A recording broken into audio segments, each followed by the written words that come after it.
Un nouvel ouvrage dans le paysage littéraire congolais. 20 ans au service de l'Afrique, 1980-2000. C'est bien le titre du roman de Gustave Panazoula, ancien fonctionnaire de l'OUA, actuelle Union africaine.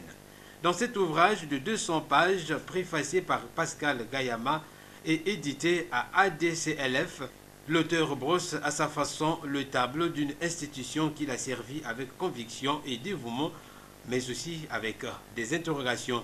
Il nous livre ce que peuvent ressentir de l'intérieur certains fonctionnaires ainsi que leur perception des événements intérieurs. Dans l'ouvrage, l'auteur nous parle aussi de la démocratie en Afrique, ses atouts et ses limites, ses idées sur la création d'une monnaie unique africaine, sur des questions politico-militaires, des réformes dans l'armée. Pour Gustave Panazoula, l'armée représente l'unité d'un peuple, l'unité d'un État. Elle doit être neutre. C'est là où on inculque les valeurs patriotiques et de civisme. Je dis dans mon livre que nous sommes, pour la plupart des pays africains, dans un processus démocratique. Nous sommes en train d'apprendre. Et comme nous sommes en train d'apprendre, tout n'est pas parfait au début. C'est pour ça que je dis, tout en condamnant ce qui va mal, je me dis, nous apprenons, les choses s'améliorent. Effectivement, quand je vois ce qui se passait jusqu'à 2000, par exemple au niveau des élections, les choses ont changé aujourd'hui. Aujourd'hui, il y a 2 ou 3 ans, j'ai pu assister à certaines élections en Guinée ou en Tchad.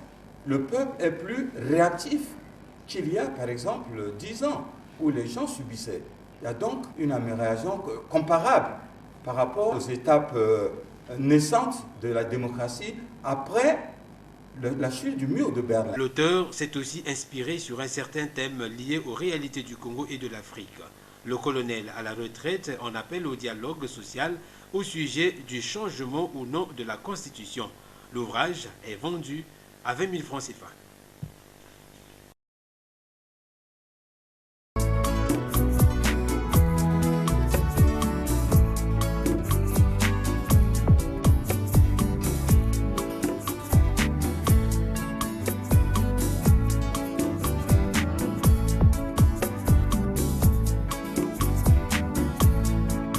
J'étais le seul militaire de l'organisation de l'unité africaine. Et donc, je devais, pour les questions militaires, me déplacer à gauche et à droite. Cela dit, je dois féliciter ces prestigieux auteurs qui ont réussi quand même à malaxer un peu l'essentiel des thématiques. J'avais peur, pour les civils surtout, qu'ils ne voient que les questions militaires. Je me disais, est-ce qu'ils vont apprécier?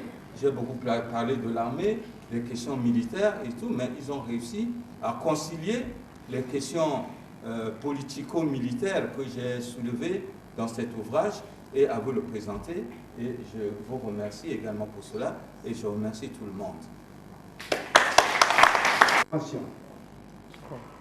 Nous allons donc intervenir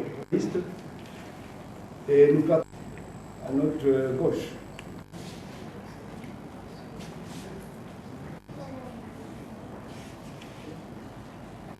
Il y a un micro là.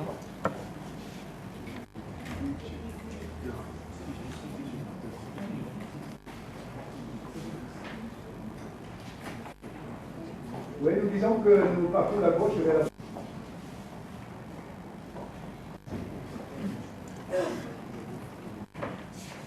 Cher ami, cher colonel, dans la salle, on commençait à présenter ton livre. Je n'ai pas lu, et c'est fort délicat de poser des questions. Je veux surtout solliciter des informations sur le cadre de l'évolution de la situation en Afrique, puisque votre livre retrace votre expérience des années 80 à 2000. Nous sommes en 2015. Si je fais par la suite. De ce dernier, vous avez foi en l'Afrique. S'il peut relire ses propos, il va retrouver ce que je dis. Alors, ma question est la suivante. Monsieur l'auteur, avez-vous confiance en cette Afrique qui voit chaque semaine ses fils trouver la mort en bravant les eaux de la Méditerranée pour fuir la faim, le chômage, les maladies incurables? Avez-vous foi en cette Afrique qui voit ses fils mourir au nom de la démocratie imposée par l'Occident? Êtes-vous fiers de cette Afrique qui ne connaît pas la paix au nord Mali, qui ne connaît pas la paix par Boko Haram, qui ne connaît pas la paix au Burundi? Êtes-vous fiers de cette Afrique qui ne connaît que la faim?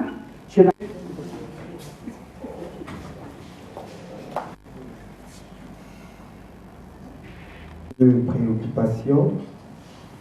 La première, je voulais savoir l'expression ou la phrase, disons la phrase « Léopold Sédar Senghor, un démocrate mal aimé ».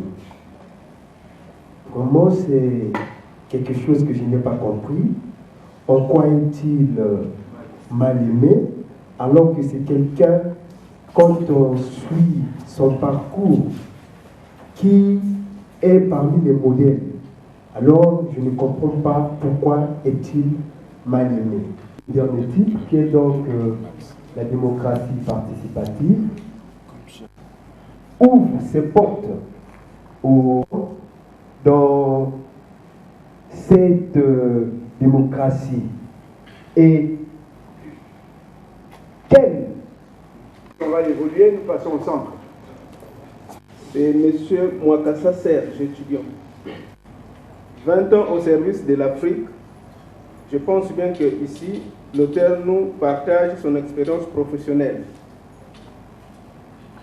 Je pense bien que tout texte littéraire s'inscrit dans une dynamique de la vraisemblance, c'est-à-dire il y a une part de vérité et une part de fiction. Pourquoi pas un autre? Merci.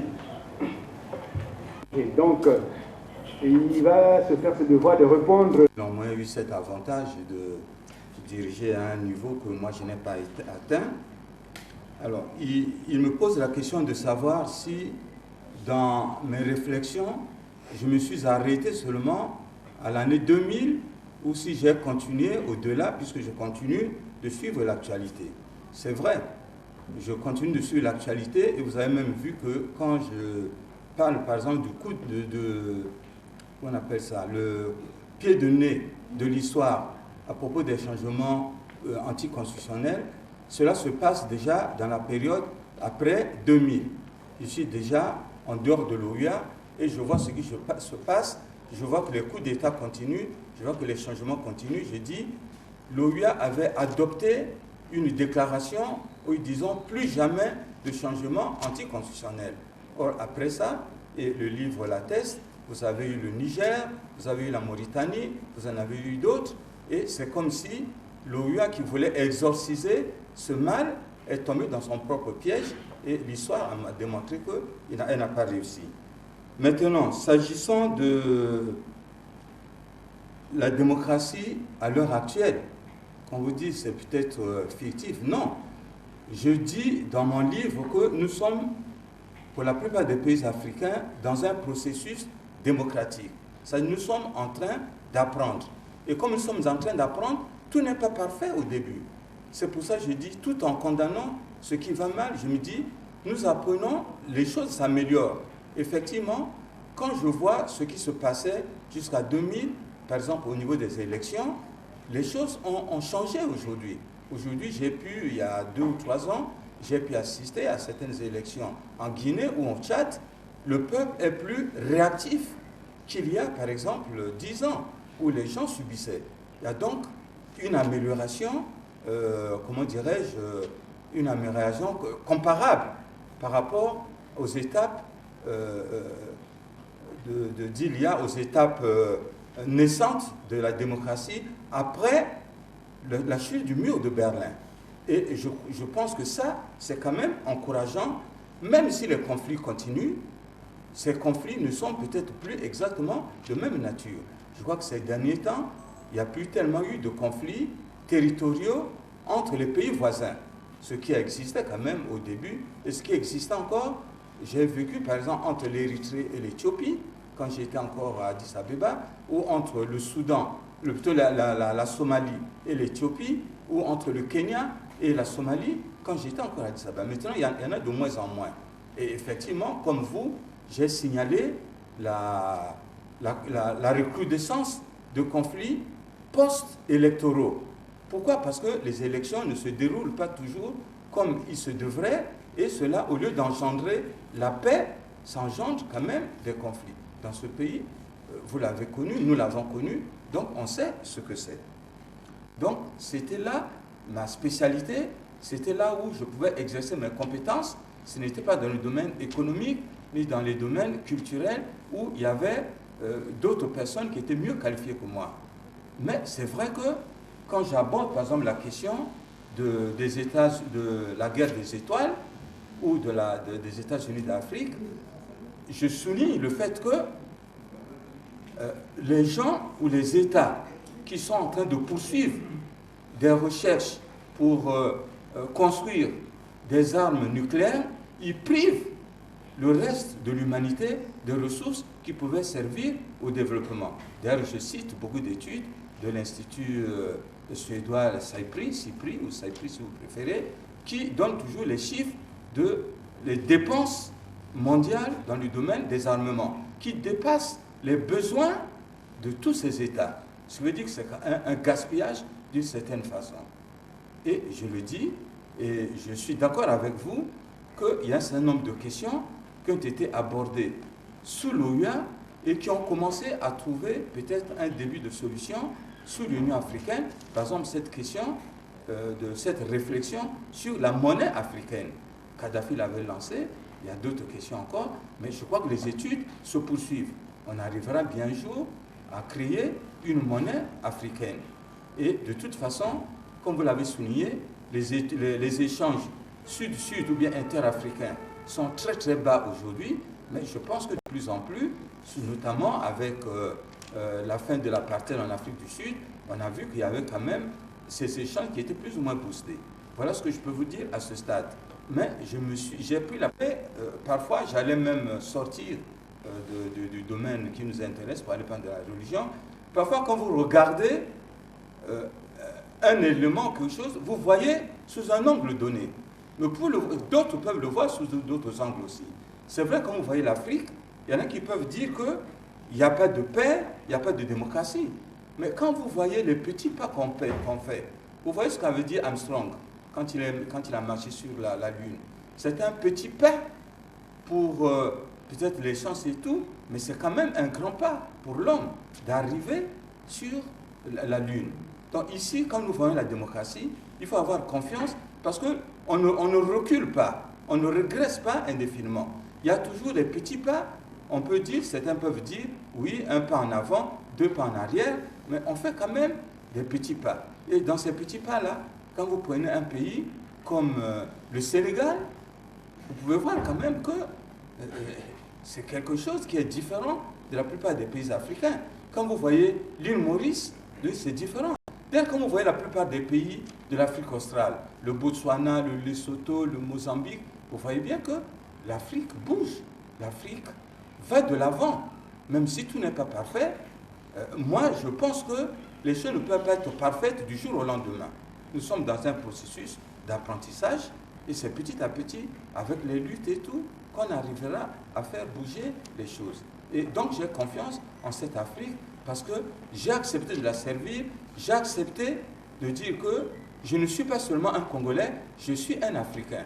Donc quand j'allais au Mozambique, quand j'allais en Afrique du Sud, quand j'allais en Angola, quand j'allais au Burkina Faso, j'avais un document de voyage qui disait celui-là est fonctionnaire de l'OUA, c'est un Africain, il n'a plus de nationalité comme les autres. Et j'y ai cru, et c'est pour cela que je crois que l'Afrique est en marche, l'Afrique va bouger, malgré les malheurs actuels, les choses vont toujours bouger.